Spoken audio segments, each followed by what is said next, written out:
राष्ट्रीय कारणों से गिर रहा है। भ्रष्टाचार, महंगाई के लिए कांग्रेस जिम्मेदार है। बाकी सारी समस्याएं नेहरू छोड़ गए। फिर भी कोई दिक्कत हो तो पाकिस्तान चले जाओ। बहुत फिर भी कोई दिक्कत हो तो मूर्तियां आकाश सूर्य प्रजातंत्र पहले से लग रहा है। हाय हाय हाय हाय, क्या बढ़िया लाइन है, वाह। मुझे तो अभी एक सज्जन कह रहे थे कि साहब विश्व की सबसे ऊंची मूर्ति लग चुकी है, आप भी थोड़े पॉपुलर हो गए, किसी चौराहे पे आपकी भी एक आध खड़ी कर दें। ₹1,00,000 का खर्चा है। मैं कहा तू 50,000 दे, मैं खुद ही खड़ा हो जाऊं।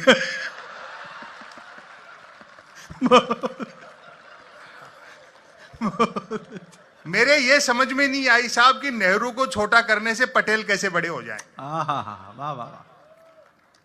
शायद नौजवान पीढ़ी जानती नहीं, हम भावनाओं में बह जाते हैं, भाषणों में बह जाते हैं, खो जाते हैं।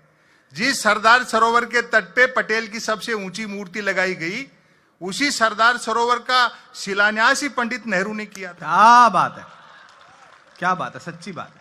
मिथकों के नाम पर, महापुरुषों के नाम पे लड़ाया जाता है। बीजेपी के एक बड़े नेता ने कह दिया कि बापू का आजादी के आंदोलन में कोई योगदान नहीं रहा। हमने उसका बुरा नहीं माना कि भाई हो सकता है खुद के बापू के लिए कह रहा। कमाल है, तालियां तो बजनी चाहिए भाई, औसम है। फिर इन्हीं की पार्टी के एक प्रदेश के स्वास्थ्य मंत्री ने कह दिया कि जब से नोटों पे गांधी का चित्र छपा है, नोटों की कीमत घट गई।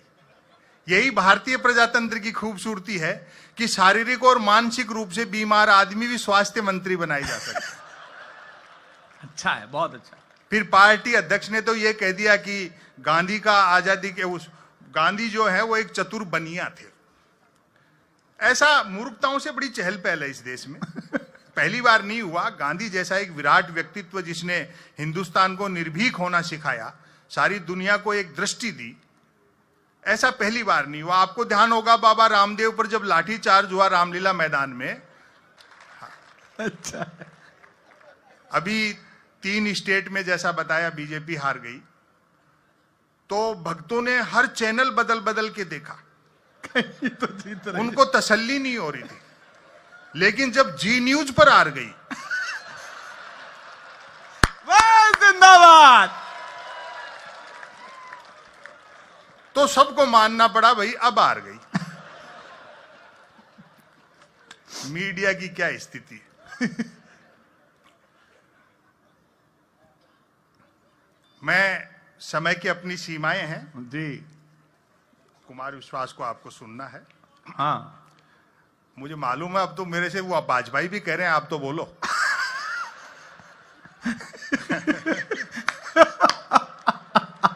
हमारा किसी पार्टी से कोई लेना देना नहीं, हम तो जैसा दिखता है कवि लोग वैसा लिखता है। और हाँ। वो तो सीधा सा तरीका है उनका, तो किसी भी विरोधी को पूछ लेते हैं, बोले भैया आप हमारी पार्टी ज्वाइन कर रहा है, जेल जाएगा। तो अब लोग कहने लग गए कि भैया जेल ही भेज दे, दूसरे कैदियों से बात तो कर सकते हैं। जिंदाबाद, वाह, ये आई बात। हम छोटे छोटे गांवों से निकले, बहुत अच्छी शहरों तक आए। गांव वैसे नहीं है जो हम शहर में चश्मा लगाकर रूमानी देखते हैं। गांव में जाकर के रहो, गांव की जो स्थिति है। एक्सप्रेस हाईवे से 10 किलोमीटर नीचे उतरो, हिंदुस्तान आज भी वही। क्या बात है, क्या बात है। 15 रुपए में पानी की बोतल मिलती है तो तरक्की नहीं है। प्रजातंत्र के गाल पर तमाचा है कि सरकारें 70 साल में देश की जनता को शुद्ध पानी नहीं पिला पाई। क्या बात है, वाह, बहुत अच्छा। कवियों को, कलाकारों को बोलते रहना चाहिए। अभी एक फिल्म आ रही है द एक्सीडेंटल प्राइम मिनिस्टर, हमें बुरा नहीं लग रहा, जिसने जो किया है उसको दिखाओ। वाह, क्या बात है, बहुत अच्छा। आज उन पे बन रही है, कल उन पे भी बनेगी जो 2 व्हीलर का ड्राइविंग लाइसेंस लेकर के राफेल उड़ा रहे। जिंदाबाद, उन पे भी बननी चाहिए। गांव में राग द्वेष, राजनीति, ईर्ष्या, ये सब शहरों की तुलना में ज्यादा है। पॉलिटिक्स बड़ी जटिल है। 2 चीजें हैं, एक तो गांव के आदमी का सेंस ऑफ ह्यूमर बहुत अच्छा होता है, शहर वाला गांठ बांध लेता है, गांव का आदमी बुरा नहीं मानता। दूसरा, गांव में सांप्रदायिक सद्भाव है, जातीय कट्टरता है। शहर में जातीय कट्टरता नहीं है, सद्भाव, जाति को नहीं मानते, सांप्रदायिक कट्टरता है। क्या बात। गांव के आदमी का सेंस ऑफ ह्यूमर आप याद रखें। बहुत अच्छा आपने सुना, सुनिए साहब। समय की अपनी सीमाएं हैं कि वक्त आता है, वक्त जाता है, वक्त को संभाल कर रखे, वक्त बेवक्त काम आता है। क्या बात है, वाह वाह। एक आदर्श भारतीय गांव। आज भी जो ये मानते हैं कि भारत की आत्मा गांव में बसती है, मेरे ख्याल से उन्होंने गांव उतने ही देखे हैं जितनी की आत्मा।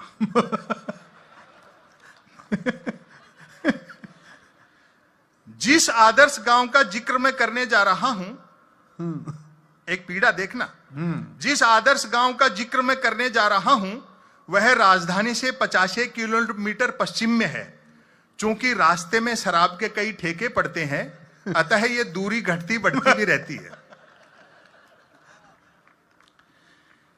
असली स्वच्छ भारत अभियान की कहां जरूरत है? कहते हैं कि उक्त आदर्श गांव किसी जालिम सिंह नामक डाकू ने बसाया था। पुराने गांव चौधरी ने, पटेल ने, ठाकुर साहब ने, सेठ जी ने, डाकू भी बसाते थे। कहते हैं कि उक्त आदर्श गांव किसी जालिम सिंह नामक डाकू ने बसाया था, जो कि निहायत ईमानदार और परोपकारी डाकू थे, क्योंकि निर्वाचित नहीं थे। हालांकि बाद में उन्होंने भी डाकू जीवन से वीआरएस लेकर पॉलिटिक्स ज्वाइन कर ली थी। उनके समझ में आ गया होगा कि एक डाकू को जिनके यहां डकैती डालने जाना पड़ता है, चुनाव जीत लेने पर वे ही लोग घर बैठे दे जाते हैं। क्या बात है, वाह वाह, बहुत अच्छा है। और आज की शाम गुजरात की पवित्र धरती पर राजपथ क्लब में कुमार विश्वास और मंजर भोपाली जी के सानिध्य में जो बात मैंने कही है, मेरी हिम्मत की दाद देना। यूं भी अपराध और राजनीति में महज वोटिंग का ही तो अंतर रह गया है। संसद पर जिन आतंकियों ने हमला किया था, एक भी हाथ खामोश न रहे, व्यंग तक पहुंचे। संसद पर जिन आतंकियों ने हमला किया था, सुरक्षा प्रहरियों ने उन्हें गोली मारने से पहले निश्चित ही कहा होगा, मानते हैं आप आतंकवादी हैं, बहुत बड़े अपराधी हैं, लेकिन चुनाव जीते बिना अंदर नहीं जाने देंगे। हाय हाय, वाह वाह, क्या बात है संपत जी, वाह वाह वाह। चीजें बदलती हैं। अभी जैसे गडकरी जी बयान देना शुरू कर दिया, बाबा रामदेव का झुकाव भी जो है बीजेपी अध्यक्ष की तुलना में कांग्रेस अध्यक्ष की तरफ हो रहा है। भाई वो तो व्यापारी आदमी है, वो जानता है केस कांति वही खरीदेगा जिसके सिर पे बाल हो। जिंदाबाद।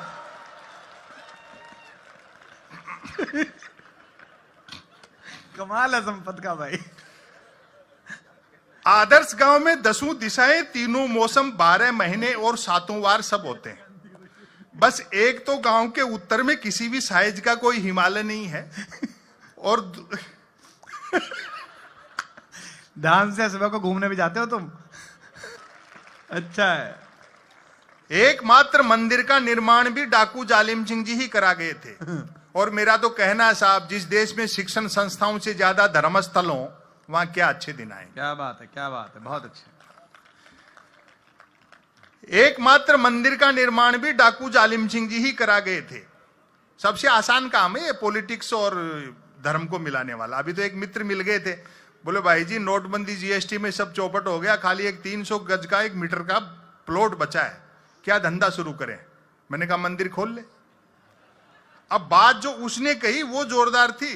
बोले खोल तो ले, लेकिन भाई साहब चले नहीं तो बंद नहीं कर सकते। बहुत अच्छे, कमाल है भाई। मैंने कहा तू जिस दिन बंद करेगा भगत उस दिन चलवा देंगे। एकमात्र मंदिर का निर्माण भी डाकू जालिम सिंह जी ही करा गए थे। कथा है कि एक रात सपने में उन्हें एक साधु ने ताना मार दिया था कि मूर्ख, लूट का माल यूं ही नहीं बचेगा, थोड़ा दान धर्म भी करना सीख। कहते हैं बात ऐसी चुभी कि डाकू जालिम सिंह जी ने अगली ही रात आसपास के कई मंदिरों को लूटा और उसी मेहनत की कमाई से इस मंदिर का निर्माण करवाया। अच्छा। घरों में 2 चीजें सबके यहाँ फाइनेंसित हैं, मोटरसाइकिल और टेलीविजन। मोटरसाइकिल इसलिए कि गांव सड़क मार्ग से शहर जा सके, टेलीविजन इसलिए कि शहर आकाश मार्ग से गांव आ सके। हाय हाय, वाह वाह, बारीक है। टीवी ने तो ज्ञान के क्षेत्र में क्रांति कर दी। कक्षा में मास्टर जी महाभारत के रचयिता का नाम पूछते हैं तो बच्चे BR चोपड़ा बताते हैं। बहुत अच्छा आपने सुना, मैं इसका समापन कर रहा हूं। जो हो गांव वालों में परिहास वृत्ति लाजवाब है, सेंस ऑफ ह्यूमर, आपस में मजाक करना लाजवाब है। चरणदास जी हड़बड़ी में जरा छोटे जूते खरीद लाए। गांव का सांप्रदायिक सद्भाव देखना, सेंस ऑफ ह्यूमर देखना, तालियों से विदा करना। तालियां अगर नहीं बजाई तो इसी को फिर शुरू कर सकता हूं मैं। चरणदास जी हड़बड़ी में जरा छोटे जूते खरीद लाए। दुकानदार ने बिका हुआ सामान वापस नहीं लिया क्योंकि दिन भर में एक ही बिका।